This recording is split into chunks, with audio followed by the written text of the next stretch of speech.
What's going on, everybody? Thank you for tuning in to Shooting Gallery New England. I appreciate you swinging by. Again, make sure you hit that like button and also smash the notification bell so you can get notified whenever a new video goes live. So today, kind of, I'd say humbling, sad. This is the last video on the Let's Get Tandemized series for the Ruger Mark IV pistol, the standard model. We've already added the Titan extended mag release, the Halo charging handle, and we just dropped the Victory trigger. Look at that nice, beautiful flat face trigger. And it is clear, by the way, so you guys can relax.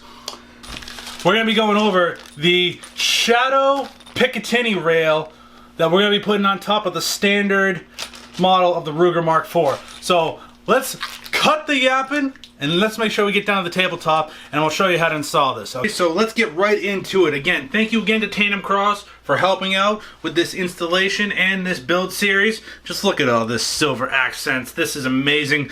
So first off, before we start, we're going to obviously make sure, I'm going to sit down here and make sure this is going to work. Let's make sure that the firearm is unloaded. There is no magazine in the mag. There's nothing in the chamber. So remember, everybody, don't forget to, when you tag TandemKross in this, go over, check them out. I'm going to leave a link in the description below. So if you want to pick up any of these parts or the Shadow Picitiny rail, we're going to make sure you can access them. So let's get right into it. So remember, everybody, hashtag Tandemized. So what you're going to need for this build, I'm kind of going across the bench right now. You're going to need some Loctite. You're going to need a bench block. I'll tell you exactly why here in a second. So let's make sure we keep that so everyone can know that I'm definitely not a shill. Hashtag not a shill.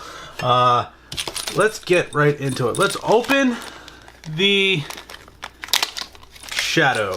The Shadow Picitiny rail is all silver. Again, they come in all different colors like black, red, silver. I think they make a blue and green as well on top of the trigger. Only a few colors for the Halo and the Titan mag release, but that's, you know, neither here nor there. So thank you again. I cannot express the amount of thank yous I have for TandemKross as a company. They've been nothing but awesome. So like I said, we're going to do a safety check, make sure it's unloaded. It is. So we're going to lift the safety on, push the button. Now, we're not going to need this. I know in the last video I highly recommended you say the 6 mother effers as you're putting set screws in. We're not really going to need to do that on this one. So just to be safe, pull your bolt out, put that aside too. Now, with some bench blocks, you might not have this feature, but with this one I have a rifle size bench block. See this little V-cut? To make everything stable, we're going to rest it in the V-cut to make it as straight as possible. If you want to do some levels, you can, but this is essentially how to install it. Now, when you're going to be taking, there's going to be a couple screws in the upper receiver that you have to take out. Now, all you're going to need is either, if you saved the Allen keys from all the previous, you can use those. But again, I am going to be also using the Gorilla Grip from Bondus. We're using I'm going to annotate this on the screen. It's a 1 16th Allen key. So we're just going to unscrew this. Now you can keep all these in a parts bin, guys. So, because God forbid you need warranty work, which again, Ruger's warranty is very helpful and they're not going to really try to screw you, but you're going to get these set screws. Just take them out, make sure they're all set. I had a little bit of oil in there because I did just clean this the other day. Now, I want to make sure you dry that out. Shouldn't take that long. Get this last screw out. Okay. Well, not last. I got one more. Okay, get this out. Again, I use these Gorilla Grips just because I got fat fingers, guys. Pop that right there. Alright, so what I do also recommend is if you have the ability to do it, you don't need to, because again, it all depends on what you're using this for. Again, this build is for the everyday shooter and stuff like that, so it's not like you can get into this race gun. I'm not building this as a race gun. I usually just clean the surface off, but this is where a thing of blue Loctite is going to come in handy. I love these glue sticks. Another thing you're going to need is just a small gunsmith screwdriver. These screws do take flathead screws. So what we're going to do is line it up. Just look at that. Look how nice and shiny this looks. So we're just going to place it on here. I forgot also to help out with the adhesion. Take your blue Loctite. If you have a glue stick, this will make it wonders. Or if you have the regular blue Loctite as like a liquid form, you can just take a Q-tip and just kind of go along the edge just a little bit. Just enough to where it's going to have some type of adhesion on it. I'm just going to do this and just go down the middle. Get some type of adhesion going here. I mean, this will come off, guys. It's not like it's gonna be like super glued on. It's just to help with stability. Now, what I suggest doing is lining up the holes. Okay, you can get more precise with levels and stuff like this. But for right now, I'm just showing the installation. Okay, there you go. Now, the screws don't have to go in any particular order, but just make sure. Okay, the screws are lined up. So take I'm using a Grossi USA screwdriver. This is the G3 size. I don't know what that is in regular size, but just if you have like a watchmaker's or jewelry screwdriver, that will work too. That's how small these screws are. You just want to use gunsmithing specific tools. Another thing I'm going to do before I tighten this down, just made me think of it, is we're going to add some blue Loctite to the screws as well. Now, let me get the screws out of here first.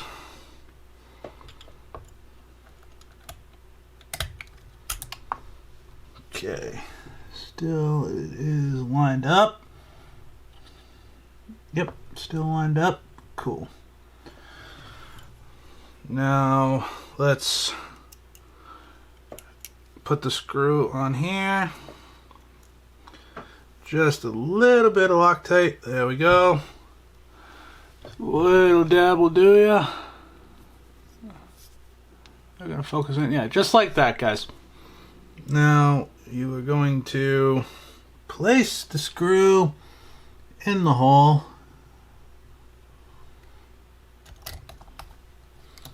Okay, start to screw it down. Enough to where you can get most of the screws in. And then tighten them down. Some more Loctite.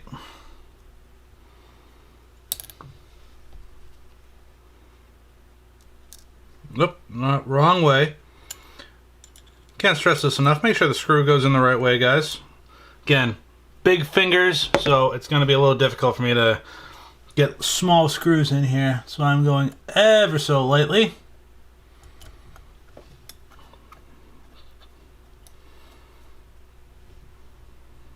Okay, make sure that's straight.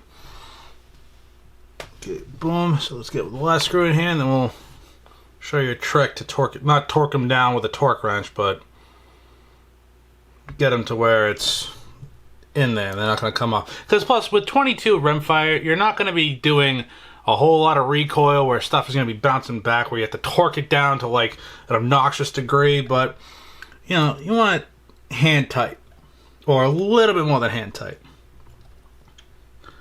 Okay, so I go from the start. Okay. Okay, and then one more time to be sure.